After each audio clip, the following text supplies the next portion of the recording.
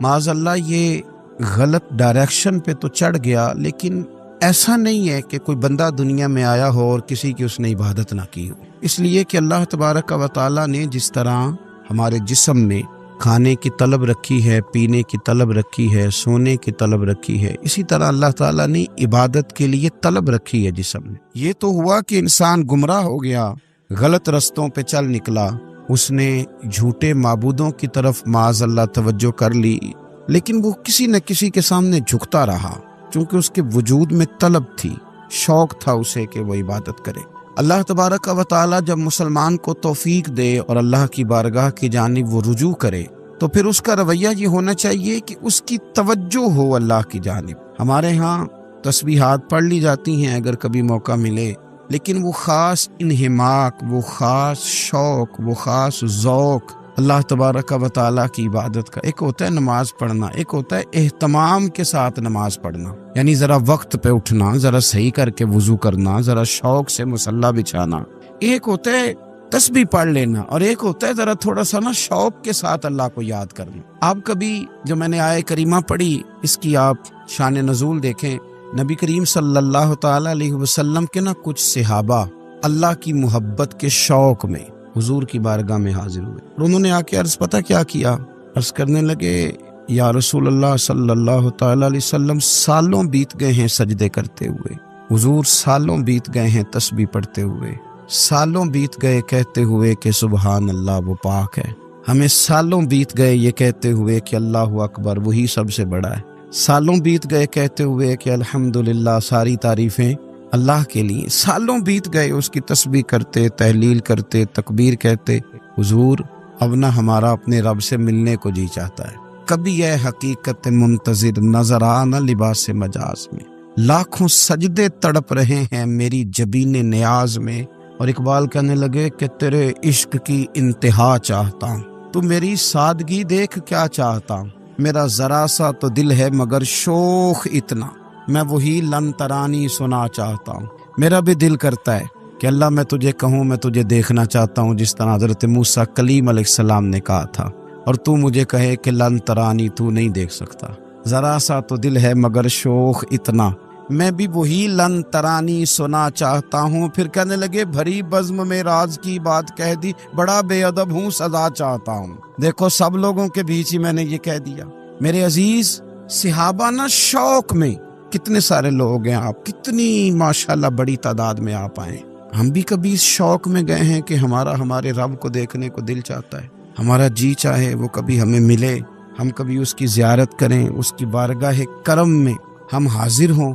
صحابہ نے عرض کیا یا رسول اللہ صلی اللہ تعالی علیہ وسلم، ہمارا رب کہاں ہے؟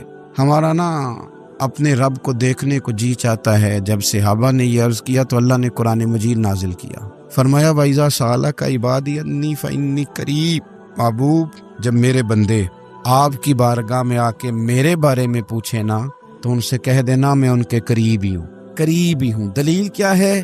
آئی اذا دان، یہ جب بھی مجھ سے دعا مانگیں گے میں ان کی دعاؤں کو قبول فرماؤں گا، میں ان کے قریب ہوں، میں ان کے قریب ہوں۔ یہ جب بھی دعا مانگیں گے نا میں قبول کروں گا، میں ان کے قریب ہوں۔ اللہ تبارک و تعالیٰ کے بندے اللہ سے محبت کرتے، رب کی بارگاہ میں جھکتے، اس کو اپنے دکھ سناتے، اس کے پیارے محبوب صلی اللہ تعالی علیہ وسلم کا وسیلہ لے کے اس کے حضور حاضر ہو جاتے، پیشانیاں سجدوں سے روشن ہوتی۔ ہم نہ ہر چیز کے لیے وقت نکالتے ہیں، ہر چیز کے لیے، لیکن عبادت کے لیے وقت نہیں نکالتے۔ ہر شے آباد ہے، ہر شے ہماری فیس بک بھی آباد ہے، واٹس ایپ بھی آباد ہے، ہمارے ٹویٹر بھی آباد ہیں، ہماری ہر چیز آباد ہے. سب سے کم آباد ہمارا مصلی رہ گیا ہے، سب سے کم. وہ لوگ اب ڈھونڈنے سے ملتے ہیں جن کی بغل میں مصلی ہوتا تھا. میرے بھائی، آپ کتنا کو دنیا کے پیچھے بھاگو گے تھکا دے گی، کتنا دولت کے پیچھے بھاگو گے تھکا دے گی. آپ جب اپنی زندگی میں جمع تفریق کرو گے نا تو مرتے وقت احساس ہوگا کہ سارا کچھ تو لوگوں کے لیے کیا، اپنے لیے تو کر ہی کچھ نہیں سکے. اور ہم عبادت کے معاملے میں بہانے بازی بھی کرتے ہیں. ہم کہتے ہیں اوہو رزق کمانا بھی تو عبادت ہی ہے نا، تو میں حلال روزی کے لیے جا رہا ہوں، یہ بھی تو عبادت ہے نا. میری طرح کے لوگ کہہ دیتے ہیں کہ میں سویرے اٹھ کے مدرسے میں کچھ اسباق دیکھتا ہوں تو یہ بھی تو عبادت ہے. میں بیان کرنے کے لیے مطالعہ کرتا ہوں تو یہ بھی تو عبادت ہے نا. اتنے لمبے سفر کر کے ملک میں دنیا میں گھومتا ہوں تو یہ بھی تو میں عبادت ہی کر رہا ہوں. اب اسپیشل نفلوں کے لیے وقت کس طرح نکلے، اسپیشل کر کے تسبیح میں کیسے چلاؤں، میں سارا کچھ ہم بہانے بنا لیتے ہیں نا. میرا سوال یہ ہے کہ یہ ساری باتیں صحابہ کو، نبی کریم کو، دیگر لوگوں کو بھی تو پتہ تھی نا. لیکن آپ غور تو کریں، 23 سال حضور کو وقت ملا، مختصر وقت ظاہراً تبلیغ کرنے کے لیے. پوری دنیا میں دین بھی پھیلانا ہے. گھر میں 11 ازواج ہیں، 4 بیٹیاں ہیں، ان کی اولادیں، سارے کام کاج بھی دیکھنے ہیں. لیکن سیدہ طیبہ طاہرہ حضرت عائشہ صدیقہ رضی اللہ تعالیٰ عنہ فرماتی ہیں سارا دن تبلیغ کرتے، ہر غلام کے دکھ سنتے، گھر میں آتے تو اپنے گھر والوں کا خیال کرتے، کام میں ہمارا ہاتھ بٹاتے. قربان جاؤں، کہتی ہیں زمانہ سارا سو جاتا لیکن آمنہ کے لال مصلی بچھا لیتے. دنیا سو گئی، ساری سب سو گئے، جو خدام تھے، وہ جو غلام تھے، وہ سو گئے. صحیح مسلم میں لفظ ملیں گے، سیدہ پاک فرماتی ہیں او میرے نبی کے غلاموں، میں نے یہ رنگ بھی دیکھا ہے کہ حضور نے اتنا کھڑے رہے، اتنا قیام کیا، اتنا قیام کیا کہ مقدس پیروں میں ورم آ گئے، سوج گئے پیر. اتنے بڑے دل پہ ہاتھ رکھ کے نہیں بتا سکتا کہ میرے کبھی نماز میں پیر سوج گئے ہوں، کوئی نہیں بتا سکتا. بچوں کی روٹی کماتے تھک گئے، بات الگ ہے. ہم سیر کرنے گئے تو تھک گئے، بات الگ ہے. لیکن عبادت میں یہ بھی تو مسلم شریف ہے نا، یہ بھی تو دین ہے نا، یہ بھی تو حضور کی سنت ہے، یہ بھی تو وہ چیز ہے جو کریم کی آنکھوں کی ٹھنڈک ہے. سیدہ فرماتی ہیں پیروں میں ورم آ گئے. ساری رات ہی حضور نے نماز پڑھی اور ایک ہی آیت بار بار دہرائی. مسجد نبی میں بلال حبشی نے فجر کی اذان دے دی اور حضور ابھی مصلی پہ تھے. کریم فارغ ہوئے. میں نے عرض کی یا رسول اللہ صلی اللہ علیہ وسلم، آپ کے تو صدقے اللہ اگلے پچھلوں کے گناہ معاف کرے گا، تو آپ اتنی آہوزاری کیوں فرماتے ہیں؟ آپ تو شفیع ہیں، آپ تو انبیاء کے امام ہیں. تو حضور نے فرمایا عائشہ تم نے گنوایا ہے نا میرے اللہ کی مجھ پر کتنی رحمت ہے. افلا اکون عبدا شکورا، فرمایا اگر اس نے اتنی نعمتیں دی ہیں تو کیا میں اس کا شکر گزار بندہ نہ بنوں؟ میں شکر گزار بندہ نہ بنوں اس کا؟ پھر اگر اتنی نعمتیں اس نے دی ہیں، مجھے اتنا نوازا ہے، تو پھر میں اس کے سامنے سجدے نہ کروں؟ او میرے بھائی، بڑے قابل فخر لوگ ہیں ہم کہ ہم نبی پاک کے غلام ہیں. ہم قابل فخر ہیں کہ نبی کریم کے غلام ہیں. کیا کبھی اس غلامی کے شکرانے میں بھی 2 نفل پڑھے کہ یا اللہ تیرا شکر ہے تو نے ہمیں حضور کا غلام بنایا ہے؟ یاد رکھیں کہ اپنی روحانی زندگی کو آباد کریں، استغفار پڑھیں، تسبیحات کریں. حضرت عبداللہ ابن عمر رضی اللہ تعالیٰ عنہ حضرت عمر کے صاحبزادے، مکہ مکرمہ میں ان کی قبر ہے. میں نے جب انہیں پڑھا تو مجھے ان سے بڑا پیار ہو گیا. لیکن آپ کو پتہ ہے وہاں جا کے کسی شخص کا مزار تلاش کرنا یا پوچھنا ایک مشکل کام ہوتا ہے. تو ایک دفعہ میں مکہ شریف میں حاضر تھا تو ایک گاڑی والا ڈرائیور مجھے کہنے لگا کہ مولانا میں آپ کو جانتا ہوں، مجھے آپ سے محبت ہے، ایک بات بتاؤں آپ کو؟ میں نے کہا بتاؤ. کہنے لگے حضرت عبداللہ ابن عمر کی قبر دیکھنی ہے. میں نے کہا یہ تو نہیں کہہ رہا، یہ کسی نے بندوبست کرایا ہے، یہ اللہ نے تیرے دل میں بات ڈالی ہے، یہ ہو گیا تو لے چل مجھے. حضرت عبداللہ ابن عمر کو نبی پاک نے فرمایا راجل صالح، یہ نیک بندہ ہے، یہ متقی آدمی. حضرت عبداللہ ابن عمر رضی اللہ تعالیٰ عنہ سیدنا فاروق اعظم رضی اللہ تعالیٰ عنہ کے صاحبزادے ہیں اور ان کی ہمشیرہ سیدہ حفصہ رضی اللہ تعالیٰ عنہ حضور کی زوجہ محترمہ. ایک دن اپنی ہمشیرہ سے کہنے لگے کہ نبی کریم صلی اللہ تعالیٰ علیہ وسلم گھر میں آئے نا، اور اگر حضور غم امت میں پریشان نہ ہوں، طبیعت کو حشاش بشاش دیکھو تو ذرا پوچھنا تو صحیح حضور کا میرے بارے میں کیا خیال ہے، پوچھنا تو صحیح کہ کریم کی بارگاہ میں میرا کیا مقام ہے، میرے بارے میں حضور کیا فرماتے ہیں. اب بہن کو کام بتائے اور بتائے بھی بھائی، اور پھر بہن وہ کام نہ کرے، یہ تاریخ میں ہوتا نہیں.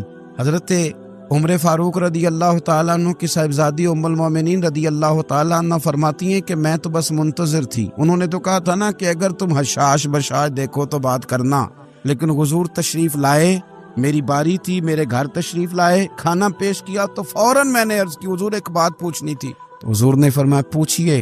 میں نے عرض کی حضور میرے بھائی عبداللہ ابن عمر کے بارے میں آپ کا کیا خیال ہے؟ نوجوانوں میری بات پہ غور کرنا، میرے بھائی کے بارے میں آپ کا کیا خیال ہے؟ تو نبی کریم صلی اللہ تعالیٰ علیہ وآلہ وسلم نے میری طرف دیکھا اور پھر حضور زیر لب تھوڑا مسکرائے. اور بریلی کے امام کہتے ہیں کہ حضور مسکرا دیتے تھے نا تو جو بڑا دکھی ہوتا تھا وہ بھی ہنس پڑتا تھا. اب سوال پیدا ہوتا تھا کہ پھر تو اس مسکراہٹ کے لیے انتظار کرنا پڑتا ہوگا کئی مہینے کہ حضور مسکرائیں تو رونے والے ہنسیں. تو اعلیٰ حضرت فرماتے نہیں، انتظار نہیں کرنا پڑتا، یہ مسکراتے رہنا تو حضور کی عادت ہے. جس کی تسکین سے روتے ہوئے ہنس پڑے اس تبسم کی عادت پہ لاکھوں سلام. یعنی یہ تو عادت ہے حضور کی مسکراتے رہنا، اس کے لیے انتظار نہیں کرنا پڑتا. بھائیو آپ خیال رکھیں گے، غور کریں گے. حضرت عبداللہ ابن عمر رضی اللہ تعالیٰ عنہ کے بارے میں پوچھا تو سیدہ فرماتی ہیں کہ نبی کریم صلی اللہ تعالیٰ علیہ وسلم نہ زیر لب مسکرائے اور فرمایا حفصہ تیرا بھائی ہے تو اچھا، لیکن میں نے سنا ہے کہ عشاء کی نماز پڑھتا ہے تو فجر تک سویا ہی رہتا ہے. او نوجوانوں، 10 بجے تک سونے کی بات نہیں ہوئی، 9 بجے تک سونے کی بات نہیں ہوئی، 11 بجے اٹھنے کی بات نہیں. حضور فرمانے لگے میں نے سنا ہے کہ عشاء کی نماز پڑھ کے سو جاتا ہے اور فجر تک سویا ہی رہتا ہے.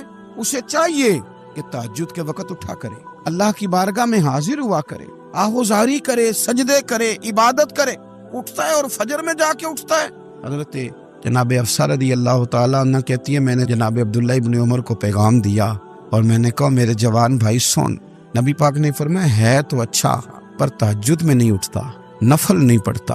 او میری ملت کے جوانوں، مزہ نہیں آ جاتا جب ساری دنیا سوئی ہو، ساری دنیا، اور بستر بھی گرم ہو اور نیند بھی پورا غلبہ کر رہی ہو، اور اچانک گھنٹی بجے دماغ میں، آنکھ کھلے، گھڑی پہ نظر پڑے، 3:30 4 بجے کا پیغام گھڑی بتائے اور کوئی چڑھتی جوانی والا اٹھ کے وضو کرے اور جب وہ مصلی کھول کے بچھائے تو مدینے والے محبوب کہتے ہیں کہ ہر نماز پہ رب ثواب دیتا ہے، اور جو اٹھ کے تہجد کی نماز پڑھے اسے دیکھ کے تو رب مسکراتا ہے. جو اس کی شان کے لائق ہے، جو اس کی شان کے لائق، وہ مسکراتا ہے، خوش ہوتا ہے کہ میرا بندہ تہجد میں اٹھ گیا، وہ مسکراتا ہے.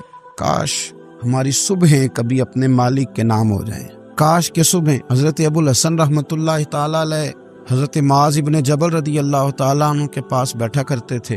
فرماتے ہیں ان سے جو پیار بڑھا تو پھر میرا مصلی سے بھی بڑھ گیا. تابعی ہیں، فرماتے ہیں صحابی رسول سے محبت ہوئی تو ذکر سے بھی ہو گئی، پھر درود شریف سے بھی ہو گئی. محبت ان سے بڑھی تو پھر اللہ نے مسجد کا پیار بھی بڑھا دیا. آپ فرماتے ہیں کہ میری ہر وقت طبیعت چاہتی تھی کہ بس اللہ اللہ کروں، بس اللہ اللہ کروں، بس نہ میں ذرا تھوڑی جان چھڑاؤں لوگوں سے، کو 10 منٹ ملے تو میں کچھ 4 نفل پڑھ لوں، میں تھوڑا سا نہ بچوں لوگوں سے، اور مجھے تسبیح ملے تو میں نہ کچھ 400-500 دفعہ استغفار پڑھوں، سبحان اللہ، الحمدللہ، اللہ اکبر، لا حول ولا قوت الا باللہ، میں نہ تسبیحات پڑھوں. فرماتے ہیں کہ بچے تھے گھر میں 6-7، غربت تھی، کام ملتا کوئی نہیں تھا، اور میں کام چور نہیں تھا، کام ڈھونڈتا تھا، پر اللہ کی قدرت کے کام نہیں ملتا تھا. فرماتے ہیں کہ میں نے ایک دن اپنی اہلیہ سے کہا کہ آج میں پھر جاتا ہوں کام ڈھونڈنے. تو میری بیوی بڑی فرما بردار تھی، پر اس دن نہ غربت کے ہاتھوں تنگ آ کے کہنے لگی آج نانا کوئی تو چیز لے کے آیا. تو مجھ سے بچوں کی بھوک نہیں دیکھی جاتی، یہ سب روگاں دا روگ محمد جس دا نام غریبی، کنڈ بلا کے لنگ جاندے نہیں دوست یار قریبی. آج نہ کچھ لے کے آیا تو میں بچے لے کے میکے چلی جاؤں گی. شیخ فرماتے ہیں کہ میں بڑا پریشان گھر سے نکلا، پر میں نے صبح سے لے کے زور تک کام ڈھونڈا، کام ملا کوئی نہیں. تو میرے دل میں خیال آیا چلو کام نہیں ملتا تو اللہ اللہ تو کرے نا، چلو بندوں کی مزدوری نہیں ملتی تو رب کریم کی عبادت ہی کرتے ہیں. فرماتے ہیں کہ میں نے نا فرات کے پانی سے وضو کیا، نہر کے، شدید دھوپ تھی، ساتھ ریت تھی اور ریت تپ رہی تھی. میں نے اپنا رومال وہیں مصلی کے طور پر بچھا لیا، اور فرماتے ہیں کہ زور سے لے کر عصر تک نماز پڑھی، دھوپ بھی پورے زور پہ، پر میرے سجدے کا ذوق بھی پورے زور پہ. فرماتے ہیں سورج بھی چمک رہا ہے اور رب کی عبادت کا ذوق بھی پورے زور پہ. میں سجدہ کروں تو پھر میرا اٹھانے کو جی نہ چاہے. میرے استاد لکھا کرتے تھے، یہ ان کا شعر ہے، وہ کہا کرتے تھے مجھے سوز دے